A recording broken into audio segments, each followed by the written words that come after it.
Story by sundryshortstories from r/no sleep. To credit the creator of this story, the link for her Reddit page will be in the video description. The story is called "I Saw My Parents' Dog Walking Around in the Backyard, but that very same dog was sitting right next to me." This just happened a couple hours ago. I'm still pretty shaken up and wanted to post the story here in case someone can think of a rational explanation. A little bit of background: I left my childhood home a couple years ago and moved out of state for work. I visit every few months, and I just arrived back in town for one of those visits today.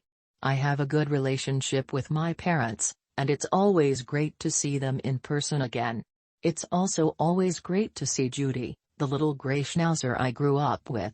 She's about 17 now, but she's still pretty spry and energetic, always racing around my parents' little dirt backyard and barking up a storm at the slightest provocation. Anyway, after I arrived, we ordered pizza and talked over the dinner table about my career, my dad's retirement plans, sports, politics, all that stuff. I didn't notice anything wrong then. Nothing seemed awry. My parents were chatting away.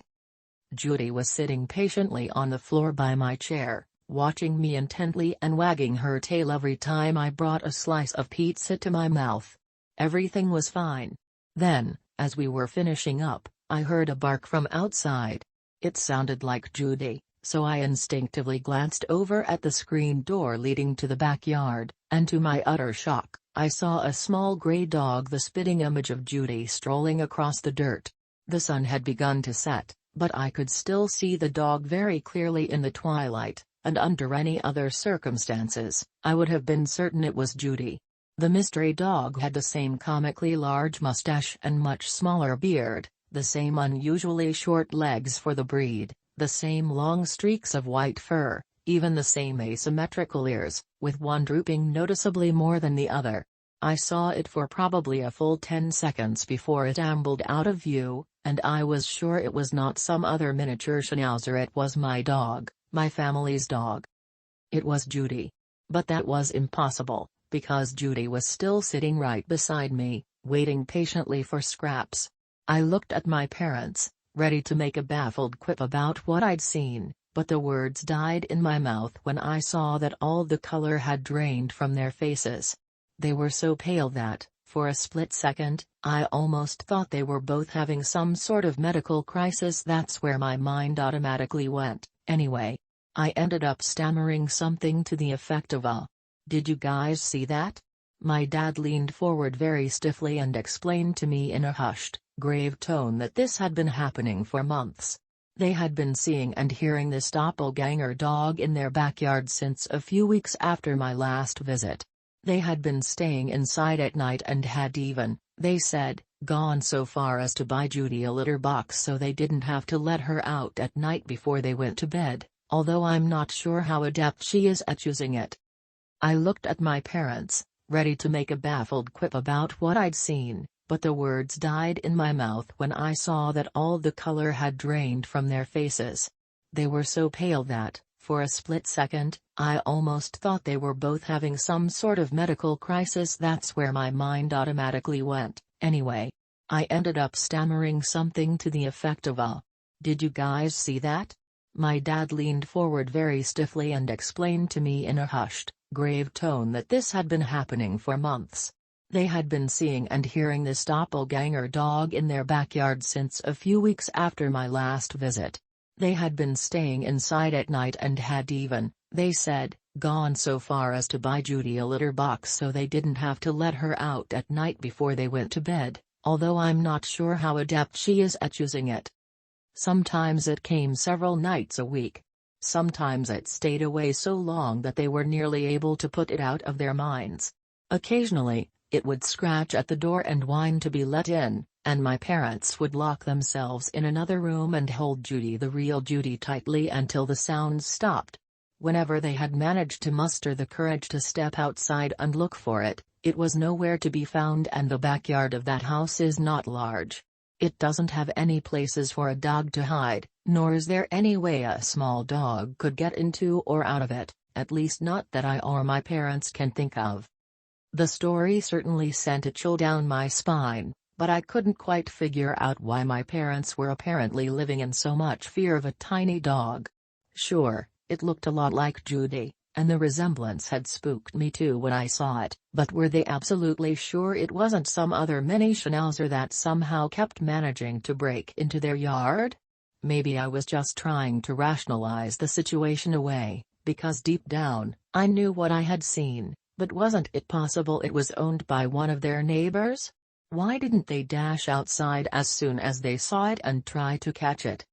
My dad looked at me, and I could tell he was struggling hard with whether or not he should speak his mind.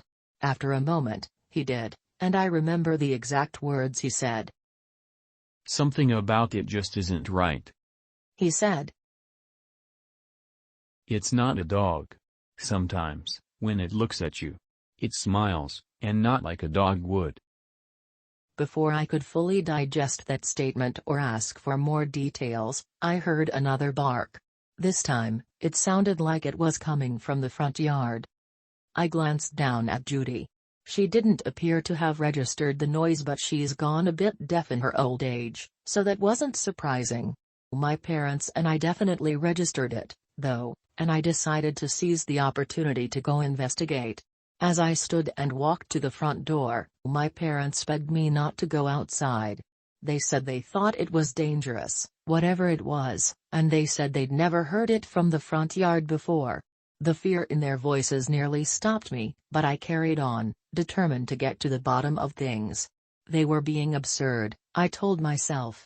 Surely this was indeed just some other dog who happened to look similar to Judy, not whatever evil entity they had apparently scared themselves into believing it was. So I told them I would be right back and not to worry, and then I opened the door and slipped out into the night, trying to ignore my own trepidation. The warm summer air felt heavy around me. I remember thinking it was like I was suddenly walking with a blanket draped over my whole body. I gently closed the door behind myself and walked down the driveway. A faint orange glow, an echo of sunset, still lingered in the sky, giving me a reasonable amount of light as I slowly moved toward the street. I didn't see anything strange or hear any more barking as I scanned the area. I didn't hear much of anything, in fact it was very quiet out there, and the air was totally still. I came to a stop in the middle of the road, and after a few moments of standing there among the growing darkness, I admit that I began to feel very creeped out. I walked up and down the street a few times, looking for a flash of gray and straining to hear that familiar bark, but after finding nothing, I headed back to the house. The door was locked, which I initially chalked up to more paranoia on my parents' part. I knocked, and after a few moments, the door swung open. If I'd thought my parents were terrified before, that was nothing compared to the expressions of absolute horror on their faces now. It was as though I'd reappeared on their doorstep a day after they'd watched me die in front of them. "What the hell are you doing back out there?" my mom hissed through clenched teeth. I was completely bemused and asked what she meant, the implications of the question's wording not yet dawning on me. My dad peered apprehensively into the darkness behind me, and my mom started asking me questions about my childhood, what I'd gotten from Santa alongside my rocking horse when I was 5 years old, what school I'd gone to in 7th grade, what my best friend's name was in high school. I answered them all, growing increasingly alarmed and confused, and then finally she grabbed my arm and pulled me inside. My dad slammed the door shut behind me and locked it, and they told me what had happened. According to them, I had already come back inside about 2 minutes ago. They said I had been acting a little odd, somewhat sullen and not very talkative, and had headed upstairs to my old room to make a call. They'd assumed I had gotten scared, maybe seen something I didn't want to talk about, and needed some time to myself. But now, 2 minutes later, here I was again.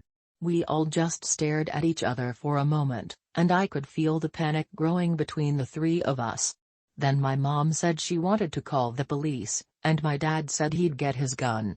I made some lame remark about how he'd better not shoot me.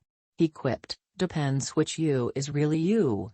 But his gun was upstairs and we'd have to pass my room to get to it anyway, so we decided to just go up there together and face whatever might be waiting for us in my room. We grabbed some knives from the kitchen, along with a fireplace poker, and up we went. By that point, I half expected to see an exact duplicate of myself staring at me when we rounded the corner into my room, but there was no one there. I immediately noticed and pointed out that the window was slightly ajar. I was sure I hadn't opened it when I'd gone up there earlier to drop off my luggage, and my parents were adamant that they hadn't touched it either. I firmly latched it and drew the curtains over it, and then we searched all the rooms upstairs, checking under beds and inside closets, leaving no stone unturned. There were no signs of an intruder, other than that slightly open window, which none of us could shake off.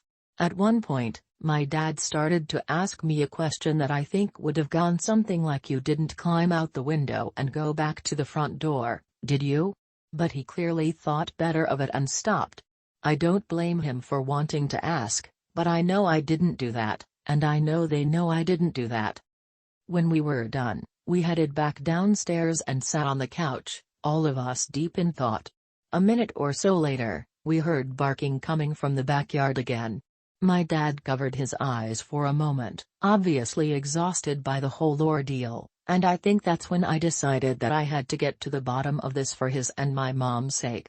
And while we were sitting there, Judy, whose absence I hadn't even noticed during our search of the house, darted out from under the dinner table. Her stronger ears stood at attention as she cocked her head and wagged her tail, gazing at us with evident curiosity. My parents' stories and my dad's stupid line about the imposter dog not being right must have been getting to me, because at that moment, I could have almost sworn she was smiling. So that's what happened. My parents have gone to bed, although I doubt they're asleep. I haven't heard any more barking, but it's only been a couple hours. I'm sitting here on my bed with the lights on, looking for answers online and trying to stop thinking about that window, which is currently about 5 feet away from me. Do you guys have any idea what could be causing this? I did already tell my parents to buy a carbon monoxide detector and have the house inspected, but I'm not sure carbon monoxide could cause collective hallucinations like this. I don't really believe in the supernatural, so I want to exhaust all other possibilities before I conclude it must be that. But either way, I don't want my parents to keep living under siege from some unknown terror, and I certainly don't want things to escalate even further than they did today. Any help would be much appreciated.